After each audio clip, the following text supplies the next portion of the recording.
Radio मयूर के सभी श्रोताओं और दर्शकों को मेरा यानी कि अभिषेक अरुण का बहुत बहुत नमस्कार।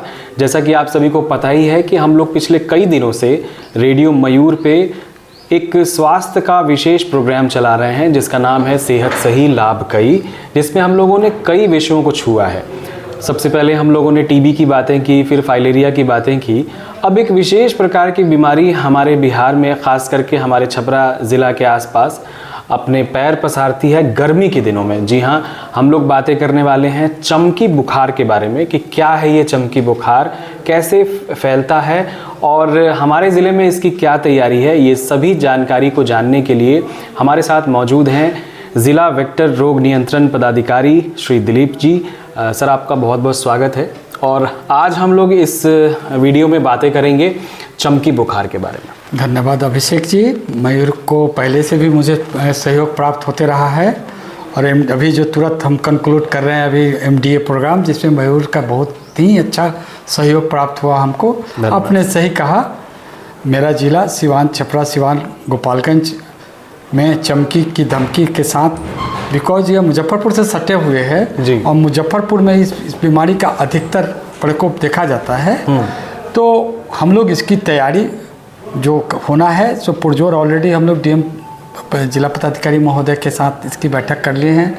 सभी एमओआईसी, सभी मेडिकल ऑफिसर जो इसके इंचार्ज हैं, वो नोडल अफसर सीएचओ के साथ एक ट्रेनिंग कर चुके हैं और हम इसकी तैयारी में हैं।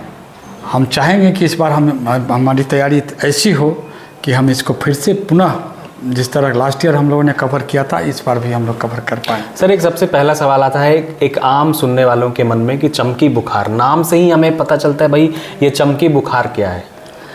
देखिए, यह चमकी बुखार जिसे कभी दिमागी बुखार कहते हैं, कभी इसको जेई कहते हैं, जापानी इंसेफ्लाइटिस कहते हैं। कोई भी बुखार, अचानक तेज बुखार, जाड़ा लग के जिसे चमक देह में चमकी कहते हैं, कपकपी के साथ आता है, अर्ध चेतना की अवस्था उसमें आ जाती है, उस बुखार को हम चमकी बुखार कहते हैं।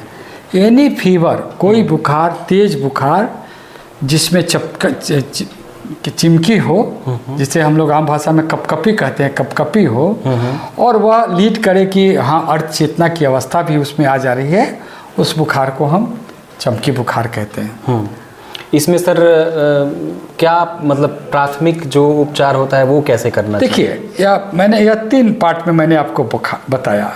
बुखार, तेज बुखार, चमक के साथ, चमकी के साथ, या कहें कि कपकपी के साथ, अर्ध चेतना अवस्था में। तो प्रारंभिक स्टेज में या लो सोशियो इकोनॉमिक ग्रुप में बच्चों में ही 1 साल से 15 साल के बच्चों में पाया जाता है। तो हमारी तैयारी चाहे हमको उसमें ही देखना है कि ये तीनों स्टेज को कैसे प्रिपेयर करेंगे। पहला है कि हाई बुखार, हाई फीवर आ रहा है, तो हाई फीवर के लिए हमको क्या करना चाहिए। देहात में अगर देखते हैं कि हाई फीवर किसी को हो गया, चमकी है, तो पहले बुखार को कम करने के लिए उसके कपड़े खोल दें जिससे उसका इवेपोरेशन हो, टेम्परेचर डाउन हो। दूसरा, उसको हम पानी से, रनिंग वाटर से उसको स्पॉन्जिंग करें, उसको धो डालें लगभग रनिंग वाटर से। ध्यान रहे, इसमें हम रनिंग वाटर कह रहे हैं, ना कि बहता हुआ पानी। हाँ, बहता चापाकल का पानी लें, उसको एक तरह से धो दे, पोंछ दे, पूरा बार बार पोंछते रहें, वो इवेपोरेट करेगा और टेम्परेचर कम होगा। ठंडे पानी का पट्टी नहीं देना है? ठंडे पानी का पट्टी हमें नहीं देना है, रनिंग वाटर का पानी का ही। ठंडे पानी का कुछ डिमेरिट्स आज की डेट में देखा जाता है मेडिकली, मैं नहीं समझता हूँ कि बताना ठंडा पानी क्यों नहीं जरूरी है। बिल्कुल बिल्कुल। तो हम रनिंग वाटर से उसको धोएंगे। मैंने अभी आप लोगों के बातचीत के सिलसिला में बताया था कि हम लोग ABC पर ध्यान रखते हैं। A is the airway. बच्चा का सांस नली, मुंह साफ करें ताकि वो सांस ले सके। नाक में अगर फ्रोदिंग हो रहा है, चाहे नाक से कुछ नाक बंद है, तो नाक साफ करें कि वो सांस लेता रहे। बच्चे को लेफ्ट करवट सुधार दें, लेफ्ट लेटरल पोजीशन में, बाएं करवट में सुला दें। थोड़ा सा हेड एंड को थोड़ा टिल्ट करें जिससे उसको या जो सांस नली है वो थोड़ा फैल जाए और सांस लेने में आसान हो। तो या एयरवे को हम लोग ठीक, सांस नली को ठीक रखें। दूसरा आता है ब्रीदिंग। ब्रीदिंग सपोर्ट करें। अगर सांस लेने में उसे तकलीफ हो रही है तो और क्षेत्र में क्या होगा, उसको हाथ से सांस लेने में सपोर्ट करें। तीसरा होता है सर्कुलेशन, ABC जो मैंने कहा। तो सर्कुलेटरी स्टेज में देखते हैं कि बच्चा का ऐसा तो नहीं कि सर्कुलेटरी पल्स लो हो रहा है, चाहे ऐसा हो। अगर ऐसा है तो ये तीनों स्टेज में प्राथमिक चिकित्सा जो है, जैसे हम हर एक आशा दीदी को यह ट्रेनिंग दिया गया है कि उसको बाएं करवट सुला दो, मुंह साफ कर दो, पानी से उसको धुलाई कर दो। अगर बच्चा अर्धचेतना अवस्था में चेतन अवस्था में नहीं है तो उसको ग्लूकोज का ORS का पिला दो, पैरासीटामोल का सिरप पिला दो। साथ ही आशा दीदी को यह भी हिदायत दी गई है कि आप तुरंत उसको सरकारी अस्पताल में PHC में पहुंचाओ, ताकि इसके ऊपर वाली व्यवस्था हमारे सरकारी अस्पताल में, सभी अस्पताल में 2 बेड इसके लिए सुरक्षित हैं, जिसमें एयर कंडीशन लगा हुआ है टेम्परेचर मेंटेन करने के लिए। वह सारी दवा, सारी व्यवस्था की गई है जिससे हम चमकी को कंट्रोल कर सकेंगे, हम बुखार को कंट्रोल कर सकेंगे, हम उसका ब्रीदिंग कंट्रोल कर सकेंगे। वहाँ मेरे पास ऑक्सीजन रहेगा, और वहाँ से नहीं ठीक होता है तो हम अपने एम्बुलेंस के द्वारा उसको सदर अस्पताल से फिर आगे भी टर्सरी स्टेज में हम लोग मेडिकल कॉलेज पहुँचाते हैं। एक सबसे बड़ा सवाल आता है कि अक्सर चमकी बुखार की जब बातें सामने आती हैं तो लीची से इसका बड़ा संबंध जोड़ा जाता है। जैसे मुजफ्फरपुर में भी कई साल से हम लोग केस देख रहे हैं कि लीची, आपका बहुत ही जेन्युइन क्वेश्चन है। आज भी यह एक मिथ है कि लीची खाने से ही चमकी बुखार होता है। इसके पीछे जहाँ तक मेरी जानकारी है और जहाँ तक मैं जानता हूँ जी, लीची से इस चमकी बुखारी को कुछ लेना देना नहीं है। लीची और चमकी बुखार से कोई आपस का कोई तालमेल नहीं, कोई कनेक्शन नहीं है। यह 2-3 तरह से हो सकता है। एक होता है कि जिसमें कॉज नोन है, एक होता है कि जिसमें कॉज ही हम नहीं जानते हैं कि क्यों हो रहा है। नोन कॉज में भी बांटेंगे कैटेगरीज वाइज। तो एक वायरस से हो रहा है, जिसमें मोस्ट नोटोरियस मेरा JE है, जापानी इंसेफ्लाइटिस, उससे होता है। इधर बैक्टीरिया में बहुत सारे कारण हैं जिससे होते हैं, जिसमें मैंने TB से होता है, दिमाग का और सब बहुत सब बैक्टीरिया जिससे होता है। तीसरा होता है कि इलेक्ट्रोलाइट इम्बैलेंस में भी पोटासियम सोडियम का अगर लेवल कम होता है, फिर भी चमकी बुखार हम लोग इसमें होता है, करते हैं। तो उस कॉज में ना जाए। अभी जो 6 केसेज अपने लास्ट ईयर अपने ज़िला में हम लोगों ने रिपोर्टिंग किया है, उस 6 में देखेंगे तो 4 में JE निकला, 1 का कॉज, 5 में JE निकला, 1 का कॉज अननोन रहा, ठीक है। और इस 6 में 1 मेरा डेथ हुआ है और 5 को हम लोगों ने ठीक करके उसके घर भेज दिया है। या आप सब लोगों का जागरूकता में आपका सहयोग रहा है, हम लोगों का भी इसमें मेहनत रहा है। हमारे PHC लेवल पर सब सजग थे, और हमारी तैयारी का जहाँ तक आपने बात करा था, आप पहले कुछ और क्वेश्चन कर लें तो फिर मैं अपनी तैयारी बताऊं। जी, मेरा बस वही सवाल था कि आम सोसाइटी में भी, समाज में भी यही कुछ लोग ऐसा भी कहते हैं गर्मी में कि ज़्यादा लीची मत खाइए, बच्चों को ये कहते हैं कि उससे ये चमकी बुखार हो जाएगा। तो ये जो भ्रांतियां हैं इसके बारे में क्या कहेंगे? देखिए, लीची से इसे कुछ लेना देना नहीं है स्पष्ट तौर पे, बट खाना से इसका लेना देना है। इसको जैसे चमकी की धमकी करके हम लोगों ने एक प्रोग्राम रखा है कि हर स्कूल में, हर बच्चों को या हर आशा दीदी को हर क्षेत्र में यह प्रचार करें कि 3 तरह की धमकी दो।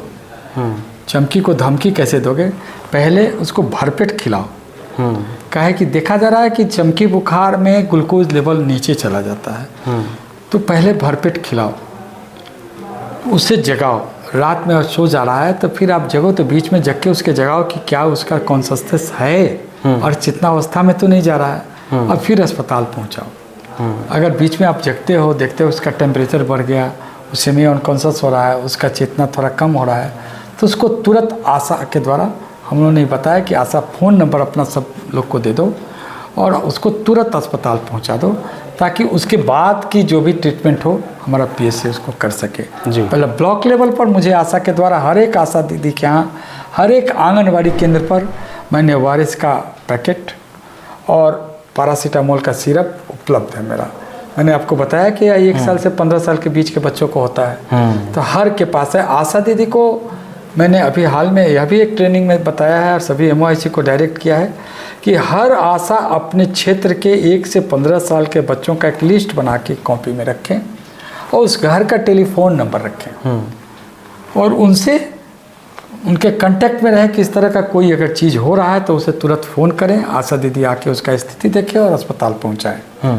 दूसरा मैंने यह कहा है, जो हमारी सरकार का ये है कि हर एक आशा अपने क्षेत्र में किसी न किसी एम्बुलेंस ड्राइवर का नंबर ज़रूर रखें।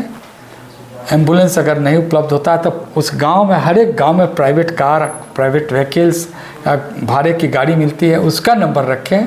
अगर आपको उस समय सवारी नहीं मिलती है तो उस गाड़ी से आप अस्पताल से पहुंचा दीजिए हमको, हम उसको तुरंत वहीं पेमेंट 650 रुपया करेंगे, ताकि उसको भाड़ा मिल जाए। फिर कभी हमको कम, अगर भाड़ा नहीं देंगे उसका पेंडिंग पेमेंट हो जाएगा तो फिर लाने में कत आएगा जी। अतः उसका पेमेंट तुरंत हम लोग कर लेंगे। मतलब ये सारी तैयारी मेरी हो चुकी है। हाँ। और हर एक स्कूल को यह डायरेक्टिव दिया जा चुका है कि स्कूल में जो चेतना सत्र होता है, जिसे हम लोग प्रार्थना वाला सत्र कहते हैं, वो चेतना सत्र में रोज़ या चमकी की धमकी बच्चों को कहा जाए कि भरपेट खिलाओ, तेज़ धूप में नहीं निकालो, तेज़ धूप में निकलोगे तो तेज़ धूप में निकलने से अक्सर होता है पानी का खूब सेवन करो, ORS पियो, छाए में रहो। और अपने घर में जाके, हर घर में बच्चा अगर 1 साल से 15 साल का है तो थोड़ा सा जो सबसे सस्ता ग्लूकोज है मेरा, वो मीठा होता है, गुड़ कहते हैं जिसे हम आम भाषा में, गुड़ रहे। अगर बच्चा अचेतना अवस्था, अगर होश में है, उसको बुखार हो रहा है तो थोड़ा गुड़ डाल दो उसको, चाहे अपने उसके रेगुलर डाइट में ही मीठा रख दो कि वो अपने खाने के साथ मीठा रोटी खाए, बच्चे पसंद भी करेंगे। जी जी जी। तो यह सब आशा को यह डायरेक्टिव दिए जा चुके हैं, हम लोग कोशिश भी कर रहे हैं। मुजफ्फरपुर का ही मॉडल है, मुजफ्फरपुर में गवर्नमेंट के द्वारा ही जगरी करके सब शायद जहाँ तक मुझे जानकारी है, हर एक आशा को जगरी या जगरी कहते हैं मीठा को, उस सब जगह उपलब्ध कराया गया था। हम लोग भी यहाँ आशा को चाह रहे हैं कि ग्लूकोज ORS है वही सब जगह कम से कम हर घर में इसको उपलब्ध कराएं। चलिए, इतनी तैयारियां हैं हमारे ज़िले में स्वास्थ्य विभाग की, और उम्मीद है कि हम सभी मिलके, रेडियो मयूर के जितने भी श्रोता इस वक्त सुन रहे हैं, देख रहे हैं, सभी मिलके हम लोग चमकी को धमकी देना है और उसे हराना है। और सर, आपका इस बातचीत के लिए बहुत बहुत धन्यवाद। मैं अभिषेक चाहूँगा कि एक बार हम दोनों मिलके कहें, खिलाओ, जगाओ, अस्पताल पहुंचाओ। यह 3 धमकियां हैं चमकी के लिए, यह तीनों हम करेंगे तो चमकी धमकी से ही भाग जाएगी। चलिए सर, बहुत धन्यवाद।